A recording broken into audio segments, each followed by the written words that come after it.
Hello friends, welcome to BSR properties. ఈరోజు మేము gated కమిటీలో ఉన్న రీసేల్ 2 BHK ఫ్లాట్ని చూపించబోతున్నాం. ఈ ఫ్లాట్కి లో ప్రైస్ కోట్ చేస్తున్నారు. ప్రైస్ వచ్చేసి 48 lakhs. ఈ ఫ్లాట్ సైజ్ వచ్చేసి 966 స్క్వేర్ ఫీట్. ఈస్ట్ ఫేస్లో 9th ఫ్లోర్లో వస్తుంది. ఈచ్ ఫ్లోర్లో 15 ఫ్లాట్స్ వస్తాయి. ఈ ఫ్లాట్కి అన్డివైడెడ్ షేర్ వచ్చేసి 24 స్క్వేర్ యార్డ్స్ వస్తుంది. ఈ అపార్ట్మెంట్ లొకేషన్ వచ్చేసి KBHBకి నియర్ బై ఉంటుంది. Well maintain flat, best for investment. ఈ ఫ్లాట్కి రెంటల్ ఇన్కమ్ వచ్చేసి 25,000 వస్తుంది.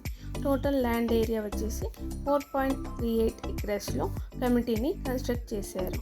ఎవ్రీ ఫ్లాట్లో ఎయిర్ అండ్ లైట్ ఎక్కువగా ఉంటుంది అండ్ లో ప్రైజెస్లో ఉన్న గేటెడ్ కమిటీ ఫ్లాట్స్ చాలా త్వరగా సేల్ అవుతాయి. ఎవరైనా ఇంట్రెస్టెడ్ అయితే వెంటనే సేమ్ డే విజిట్ అవ్వచ్చు. ఈ అపార్ట్మెంట్కి సంబంధించిన డీటెయిల్స్ కావాలనుకునే వాళ్ళు కింద ఉన్న వాట్సాప్ నెంబర్కి మెసేజ్ చేయగలరు. Thank you for watching.